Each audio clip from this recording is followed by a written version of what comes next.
Ora bem, hoje antes de mais, bom dia. Venho aqui para só dar conta de uma situação, porque nós vamos passar a ter sólidos que também têm bases curvas e podem ser oblíquos, como por exemplo os cilindros e os cones. Então, há uma situação que nós precisamos de ter revista, que é a seguinte. Imaginando, por exemplo, vamos aqui desenhar um cone e o centro desse cone, um cone que terá uma base, portanto, o círculo desse cone estará assente, por exemplo, no plano horizontal de projeção. Tem aqui o seu centro O1 e, estando no plano horizontal de projeção, ele vai ter a sua cota, o centro deste círculo da base do cone, aqui em O2. Então, se nós desenharmos aqui com um raio, pode ser, vamos aqui imaginar um raio, por exemplo, 3 centímetros.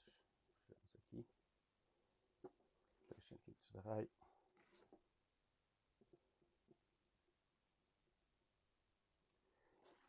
E aqui, com 3 centímetros de raio, eu vou desenhar, portanto,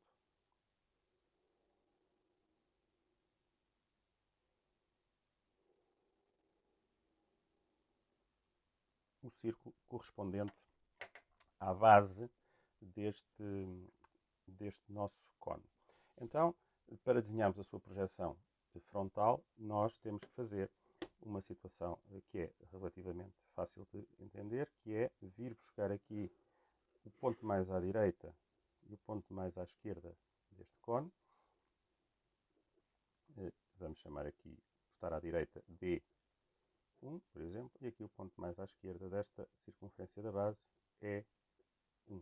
Portanto, aqui basta, efetivamente, passar, digamos assim, esta medida da abscissa do D para a mesma cota do O, que, volto a frisar, está no chão, e temos aqui, portanto, E2, D2, estando, como é fácil também de perceber, a representação da base deste cone toda entre o ponto mais à direita e o ponto mais à esquerda, ficando coincidente aqui a sua base vista de frente. É uma linha que é completamente coincidente com a linha X, desde o ponto D até ao ponto E. Vamos supor que o vértice estaria aqui. Ora, V2, isto dá-nos uma altura 6 cm. Okay? E então, teríamos aqui a lateral do nosso objeto, a aresta mais à esquerda, contorno da aresta lateral, e aqui a mesma situação, e está desenhada, digamos assim, com facilidade o nosso cone.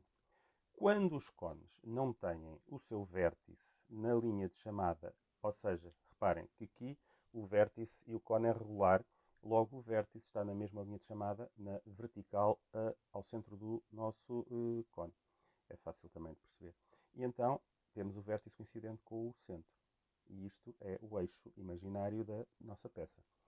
Se tivermos, vamos imaginar, um cone oblíquo, se o cone oblíquo estiver, então, para ser desenhado, o vértice deixa de estar na perpendicular à base e, imaginando, neste círculo que nós tínhamos, por exemplo, o vértice não na representação, portanto, perpendicular ao centro da base, mas o vértice estava inclinado, tinha uma outra colocação no espaço. Por exemplo, vamos supor, para ficar mais interessante aqui no nosso desenho, vamos pôr o vértice, por exemplo, aqui à direita do outro nosso cone. Imaginando que tinha aqui 5 negativos de abscissa e uma cota de, vamos aqui marcar a cota do novo vértice, por exemplo, 3 cm. Então, vamos ter aqui um vértice, um V'2, e, por exemplo, esse vértice em 1 estaria exatamente aqui a tocar na parede, ou seja, o vértice vem agora, este V'1, bater aqui, e nós vamos ter que encontrar as linhas que serão tangentes à circunferência que está neste particular, representada no plano horizontal aqui. Então, como é que eu faço aqui as tangentes a esta base se o vértice, em vez de estarmos a desenhar um cone regular, estaríamos a desenhá-lo na sua configuração oblíqua. Então, aquilo que se faz é relativamente simples, mas temos que o fazer, que é encontrar as tangentes por este ponto, reparem, aqui, para encontrar as geratrizes à base. E fazemos o quê? Vamos unir aqui este centro com uma linha auxiliar até ao vértice.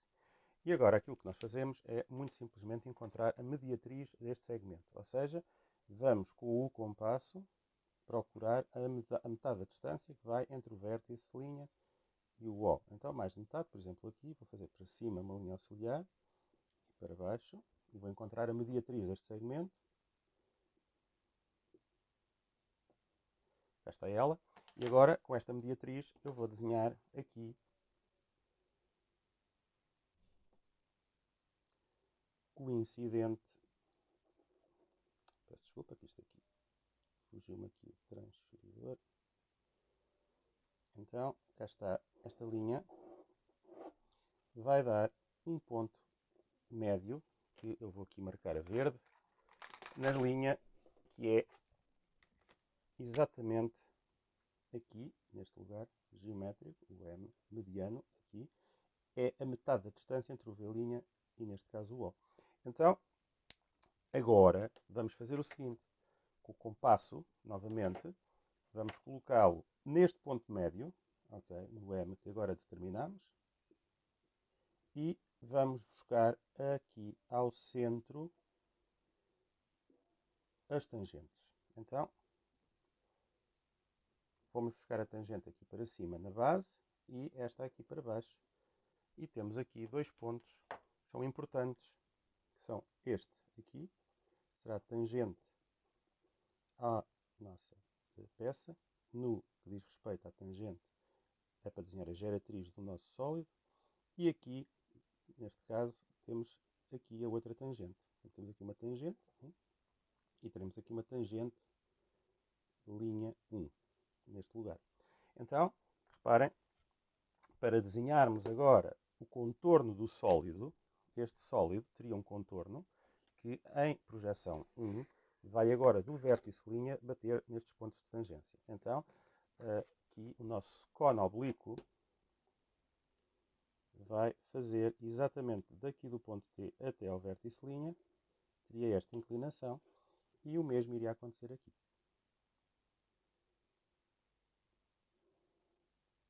Então, reparem, agora teríamos uma base e as linhas que dão origem a um cono oblíquo. Então, como é que ficaria a configuração em 2? Uniríamos o V'2 ao ponto mais à esquerda na mesma, aqui na base. Cá está, viria até aqui. E este azul seria, na projeção 2, a configuração final do nosso cono oblíquo. Estão a ver que aqui, a partir do T' até ao T, como está o círculo da base, no cono azul, como ele está virado para cima ao vértice, está mais alto do que a base, a partir do T' até ao T, esta semicircunferência aqui, semicircunferência não, esta porção de circunferência, toda esta zona, teria que ser marcada a tracejado, porque é a parte da base do cono que, no caso do cono azul, que seria aqui o cono oblíquo, ficaria por deixar de se ver. Ora, se eventualmente tivermos também que traçar, apesar de ser essa situação mais fácil de perceber, portanto, não esqueçam, sempre que temos que fazer, e já vou falar da segunda, é daquela que eu estava a falar agora, que é dos cilindros, mas antes de lá ir aos cilindros, não esquecer então que sempre que temos uma circunferência da base do nosso cono oblíquo, temos sempre que ir buscar esta construção para ir buscar as tangentes que nos permitem desenhar nos conos oblíquos as suas paredes laterais, digamos assim, as suas arestas, geratrizes neste caso, que são as geratrizes de contorno da figura que depois terá que ser desenhada.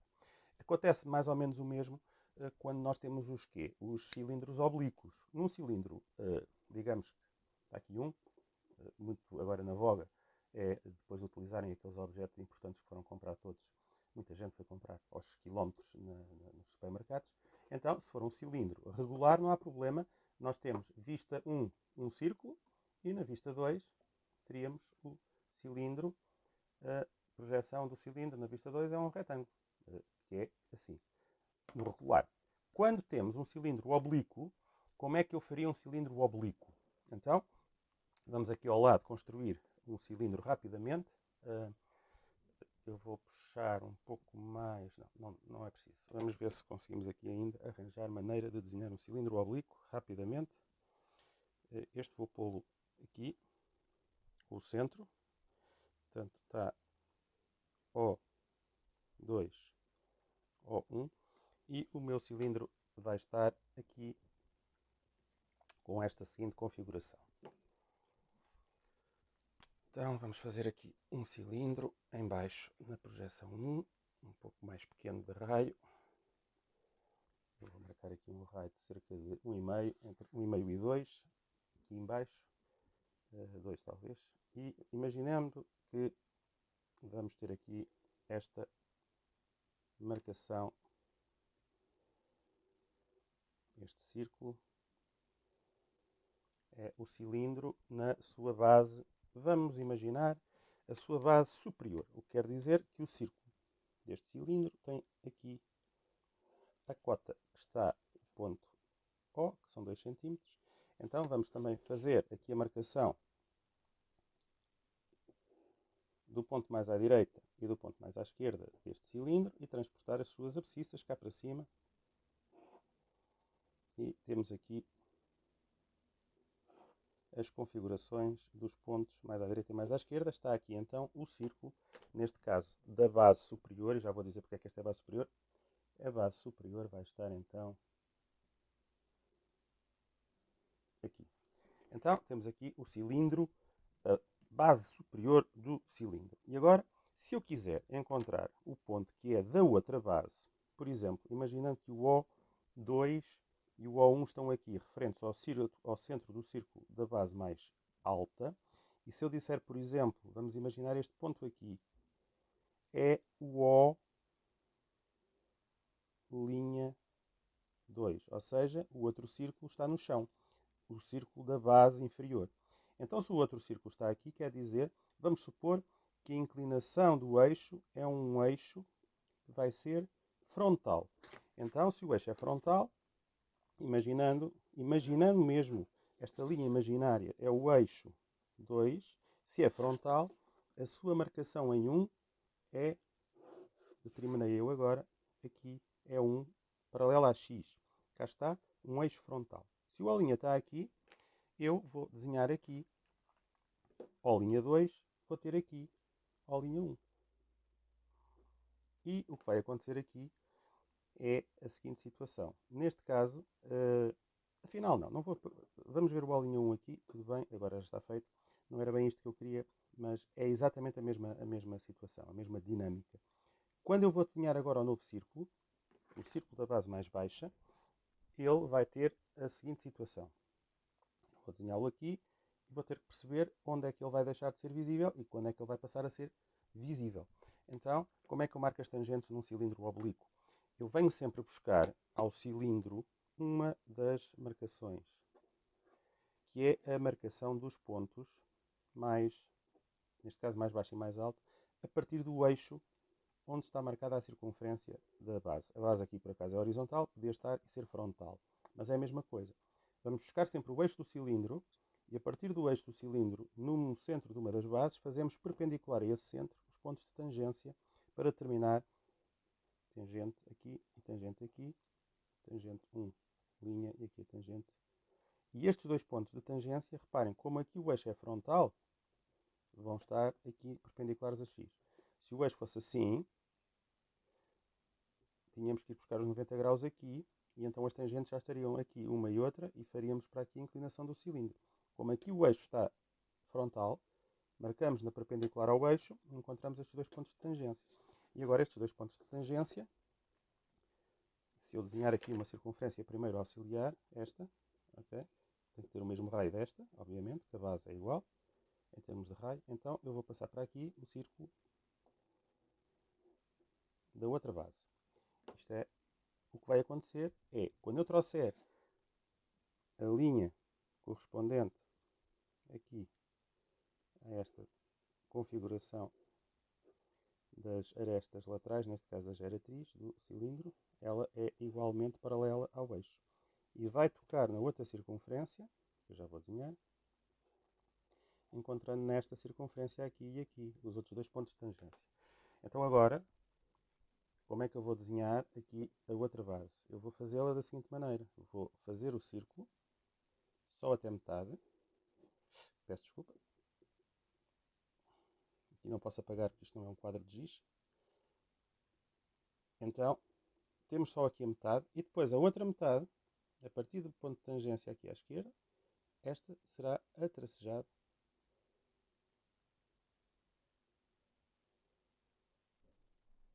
E cá está. Com alguma dificuldade para este lado, que eu tenho aqui a câmera a meio da minha.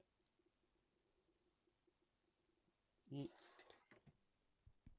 a meio da minha visão é mais complicado. Parece estar a trabalhar neste quadro interativo. Então, vamos aqui marcar as linhas que correspondem às linhas de contorno aparente do sólido a partir de uma tangente até à outra. E temos aqui, então, aquilo que seria este cilindro oblíquo em 1. Claro que em 2 é relativamente mais tranquilo, porque nós puxamos daqui até X esta abscissa, deste ponto já cá estava, e o que nós desenhamos aqui é muito simplesmente as linhas de contorno lateral do sólido. Neste caso é um cilindro oblíquo, para que não haja dúvida, a parte de baixo é igual à de cima, paralela, um círculo ao outro, e o eixo é frontal. Então, esta representação que eu aqui vos fiz é para terem a noção de que, quando temos cones, temos que ir buscar, sendo o vértice exterior, ou seja, não regular o cone, temos sempre que fazer, a partir da ligação do ponto central do seu cilindro, do cone, do centro do cone até ao vértice, a sua marcação a mediana dessa mesma distância e depois ir até ao centro do círculo para fazer as tangentes, e a partir das tangentes marcamos as linhas de contorno aparente do cone oblíquo. No caso do cilindro, fazemos a partir de uma perpendicular ao eixo, seja que inclinação que tiver o eixo, encontramos as tangentes para passar as linhas que nos permitem desenhar o cilindro. Então, ficamos hoje com esta noção para que vocês possam fazer os exercícios que também vão hoje ser apresentados para trabalho. E até já.